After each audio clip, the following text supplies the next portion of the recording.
Hello à tous, aujourd'hui je vous propose de découvrir un événement qui s'appelle l'Arduino Days auquel on a assisté ce samedi 19 mars. C'est grâce à Zodeo, une agence de reportage et de montage vidéo, que ce mini-reportage a été possible. Alors merci Zodeo. L'Arduino Days est un événement qui est organisé directement par les fondateurs de l'Arduino et par la communauté des utilisateurs de l'Arduino. En Côte d'Ivoire, elle a été célébrée au Centre des métiers de l'électricité de Bingerville, géré par la CIE. Je rappelle que cet événement a été organisé dans plusieurs pays du monde. Bon, je ne me souviens pas trop du nombre, mais c'est le nombre que vous voyez apparaître présentement à l'écran. D'abord, le but de cet événement est de pouvoir exploiter le potentiel de la carte Arduino, voir les projets qui peuvent être développés autour de cette petite carte que j'ai qualifiée de magique, et finalement, comment son utilisation pourrait résoudre plusieurs problèmes dans la vie courante, à savoir dans la domotique, le transport, enfin bref, tout ce que vous pouvez vous imaginer. Mais avant tout, je laisse des experts nous dire ce que c'est véritablement l'Arduino. Arduino, c'est un microcontrôleur qui permet de commander des éléments, notamment des moteurs et plein d'autres récepteurs. Donc le principe c'est simple, on écrit un code basé sur le langage C++, voilà, on lui donne des instructions et lui à son tour, en fonction des instructions qu'on lui a données, il permet d'interagir avec les éléments qui sont connectés sur ces différents éléments. Quand vous téléversez le programme dedans, on a un microcontrôleur ici qui déjà reçoit les informations. Maintenant, vous déconnectez votre câble parce que c'est à travers, on a ici un câble comme branche ici pour téléverser le programme de l'ordinateur à la carte. Maintenant qu'on a une idée de ce que c'est que l'Arduino, on peut essayer de parcourir les projets qui ont été présentés lors de l'Arduino Days à Bingerville. C'est vrai que je ne possède pas à la lettre tous les clichés de l'événement, mais je m'efforcerai à parcourir en long et en large les points importants de l'événement et notamment ce qui nous intéresse nous en tant que développeurs, étudiants ou passionnés de la robotique. Grâce au projet d'Asuku Salomon, un ingénieur-chercheur, on a pu voir qu'il était possible de rendre dynamique le mouvement de nos plaques solaires, car le véritable handicap est que ceux-ci sont fixes alors que le soleil, lui, a tendance à se déplacer. Si on n'a pas le soleil pour faire la simulation, donc c'est avec la lumière qu'on va la faire. Et donc j'ai utilisé des capteurs qu'on appelle photorésistance, voilà, qui voient les résistances varier en fonction de la lumière qu'ils reçoivent. Donc voici les 3 photorésistances que j'ai utilisées, et lorsque la lumière est captée, elle est directement envoyée, l'information plutôt est renvoyée vers l'Arduino qui se trouve derrière ma platine d'essai. Lorsque l'information est envoyée, il y a des petits calculs, pas grand chose, ce sont juste des calculs de différence. Voilà, lui il reçoit de la lumière, lui reçoit de la lumière. On fait une différence, qui a reçu plus de lumière, c'est lui. Donc lorsque l'Arduino lui sait que c'est ce capteur-là qui a reçu plus de lumière, il va dire ah d'accord, donc tiens, ce capteur-là, ce capteur il est positionné à droite, donc je vais dire au moteur de se diriger vers la droite. Donc c'est tout ce qui est fait.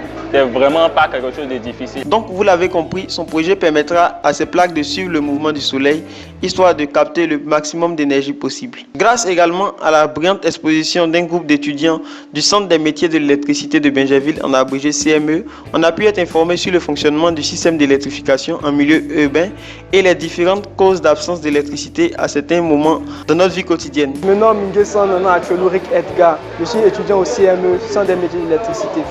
Ici, nous vous présentons une maquette de production d'électricité. Nous avons ici les utilisateurs, nous avons ici l'alternateur qui produit la tension, nous avons ici un moteur asynchrone qui prend la place de notre turbine qui entraîne dans l'alternateur. Nous avons ici le pupitre de commande. Nous avons ici un appareil qui montre la tension du réseau et la fréquence du réseau. Ici en Côte d'Ivoire, la tension du réseau est de 230 et la fréquence est de 50 Hz. C'est le fonctionnement global. Ici, lorsque l'utilisateur assis chez lui à la maison allume ses lampes, il joue sur, il perturbe le réseau, soit la tension augmente, soit la fréquence augmente. L'opérateur assis là-bas doit jouer sur ses commandes pour pouvoir stabiliser le réseau. Donc il va diminuer la tension. Quand il diminue la tension, vous voyez, il stabilise le réseau. Quand les utilisateurs allument leur lampe, vous voyez, la tension est très basse. Très basse. Donc l'opérateur va toujours jouer sur cette commande-là. Chaque fois, l'opérateur doit toujours gérer. Et cette commande-là dépend de l'humeur de l'opérateur. Si l'opérateur est fatigué par maladresse, il peut soit augmenter la tension ou augmenter la fréquence, ce qui va provoquer un blackout, une coupure générale d'électricité, un délestage complet et personne n'aura de l'électricité de courant. Donc pour ce faire, nous voulons automatiser la partie, les actions menées par l'opérateur par soit un microcontrôleur ou soit par un automate programmable. En faisant une combinaison de l'Arduino à un capteur Bluetooth, les équipes nous ont montré qu'il est possible de contrôler tout le système électrique de sa maison, à savoir les ampoules, les ventilateurs, la télévision, enfin bref, tout ce que vous pouvez imaginer d'électrique chez vous, rien qu'avec votre smartphone, ce qui est d'ailleurs très cool. Je suis l'étudiant VI Gobé Sévérin en classe de deuxième année de maintenance industrielle option système de production au centre des métiers de l'électricité de Bingerville. Le projet qui est réalisé ce matin consiste en allumer ou éteindre une lampe ou un ventilateur à distance à travers ton smartphone. La lampe est allumée, on l'actionne, on l'éteint, on l'actionne. Le ventilateur, vous pouvez voir juste là, j'actionne, le ventilateur s'éteint, il actionne, il reprend, ça marche. J'ai utilisé les composants, une carte électronique, un relais, et une carte électronique que vous voyez juste là. Et voilà, un récepteur Bluetooth, un relais qui nous permet de faire la connexion entre le 220 volts et le 5 volts puisque la carte électronique Arduino est alimentée en 5 volts. Et on a une interface IDE de la carte Arduino qui nous permet de programmer directement en C, langage C ou le CD+. Certains exposants nous ont présenté des projets visant à optimiser le trafic tout en réduisant les accidents à travers des projets de feux tricolores un peu avancés. Et tout ceci contrôlé par la petite carte Arduino que j'ai qualifiée de magique. Bonjour, je me présente, je suis l'étudiant Amani Enoch Abo, étudiant deuxième année BTS au CME Bingerville en filière maintenance industrielle. Là, j'ai réalisé un feu tricolore avec deux passages, un passage véhicule et un passage piéton. Et là, j'ai mis un servomoteur pour pouvoir ouvrir le passage au véhicule ou fermer le passage au véhicule en fonction de l'évolution du feu. Et là, il y a un écran LCD également qui affiche un message pour avertir les usagers du fonctionnement du feu. Voilà. Là, la barrière vient de se lever et on nous affiche que les véhicules peuvent passer tout en respectant le code de la route.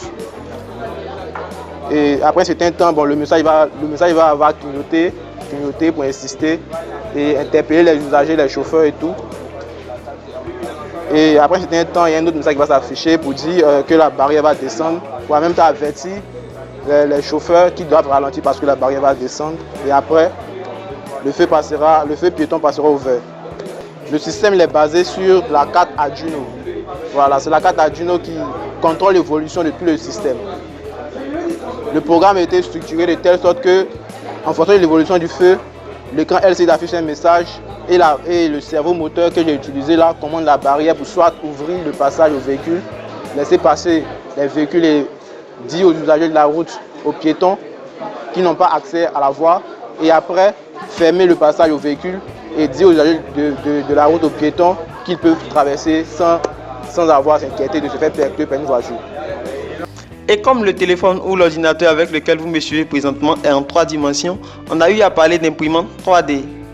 Cette petite séance pilotée par M. Doji, coach et responsable du Tech Lab au sein du CME, a permis aux participants de tout d'abord connaître ce que c'est que l'imprimante 3D pour ceux qui ne l'avaient jamais vu auparavant, et sans vous mentir, j'en faisais partie, et de connaître les différentes procédures d'impression en 3D en partant de la modélisation jusqu'à l'obtention d'une forme finale.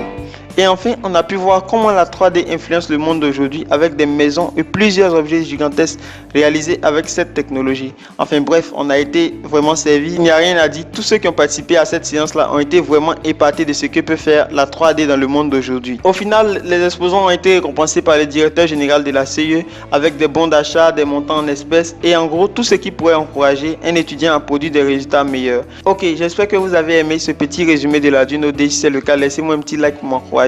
Et encore une fois, merci à l'agence Zodeo d'avoir rendu possible ce petit récap de l'événement. Et on se donne rendez-vous pour l'Arduino Days 2020. Bye bye!